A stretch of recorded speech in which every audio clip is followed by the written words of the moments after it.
Today we're going to talk about how I got started in the Selmer history research. The story really goes back to 2005. I was in a music store, and actually I was buying a clarinet for my daughter. And we were haggling on price, and the store owner said, well, hey, I can give you a good deal on this other instrument. It's a baritone. It's an old baritone. Do you want it? And so he added that in at a very reasonable price, and I bought them. So I took this baritone home, and sure enough, it's a Selmer Super Sax baritone, but it was stamped radio improved. And I thought, cool, a radio improved baritone. So I went online searching for details about radio improved baritones, only to find that everything online said they didn't exist, that the radio improved was only alto and tenor. And I thought to myself, how is this possible? How can a company like Selmer have produced a model and no one even knows? So that was kind of the inspiration for me to stop relying on other internet research and start doing my own. So what I did first of all, I started collecting photos. I went on eBay, I went on, in Canada there's a Kijiji site, there's all kinds of different sites all around the world, and I started collecting photos. In the first year I did this, I collected photos of about 1,000 saxophones. And very quickly, patterns started to emerge. The next year I got photos of another 900 saxophones. And I was concentrating on the earlier models, the Model 22, all the way up to, I guess, the Mark 6. I started joining online groups. Many of you have known me from Facebook groups or Sax on the Web. And I started asking questions, doing research, asking silly questions that appeared at the time about production. And I started publishing my findings. So fast forward to 2014, I now have photos of over 3,000 saxophones. And I had, thanks to a friend of mine, I managed to get included in a factory tour at SELMER Paris. So I flew over to Paris with a couple of buddies and did the factory tour, which was amazing. And then on the last day of my trip, or actually the second last day of my trip, I dropped in at the head office. And I didn't have an appointment, I didn't know anything. So I just dropped in and asked if I could speak with somebody. I had sent a couple emails to one person, Florent, and he was gracious enough to come down and talk to me.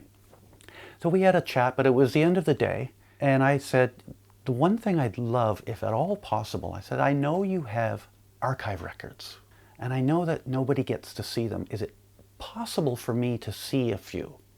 And he looked at his watch and said, well, it's kind of late. Can you come back tomorrow? And I thought, okay, he's politely telling me no. But I came back the next morning.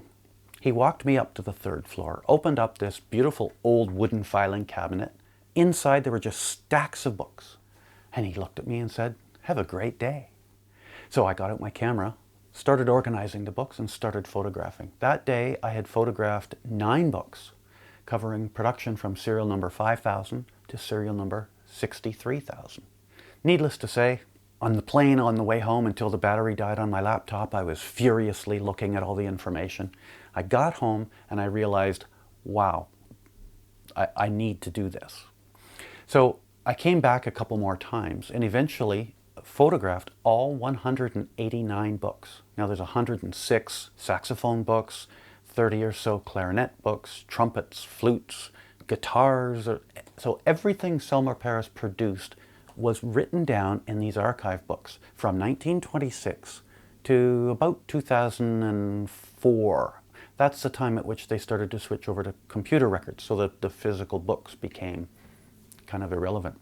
So fast forward another year, I took 3 or 4 trips, I think, to get them all photographed. And now I'm at home. I have all the photographs, 40,000 photographs. And that's when I realized the work was really going to begin. So I started organizing. It took me about 30 seconds to open an image, see what it was, see where the serial number was, close the image, and name that file. Like, no big deal. But the trouble is, I had to do that 40,000 times. So I made up my mind to dedicate 1 hour a day, 7 days a week, to just naming the photo files. Well, that took me a year. I think it was 51 weeks before I got them just named and put in folders. In the meantime, I then opened up each photo. I had just taken the photos with the camera holding over the book, so the photos weren't perfect. So then I went in and optimized the color and corrected them and straightened them and did all that work. And that obviously took more time too. But then I started transcribing. Fortunately, I have lots of experience as a database developer. So I was able to build a relational database so that as I typed the information into these records, that I'd be able to search all the information. I also was able to connect each individual record to any photographs I might have. So in my database, I can see a photograph of an instrument, so I can look at the actual details of it. And then I can see the Selmer archive records to see when it was built, where it was sold and such. Now the fun part was the archive records tell great information. Who they were sold to. In the case of like the US, it just said Elkhart, so I didn't have store information in the US, or to Canada, or to Selmer UK. But in France, they actually were sold individually to stores. So I started building an archive of stores now, and saxophones, and photos, and it all started coming together.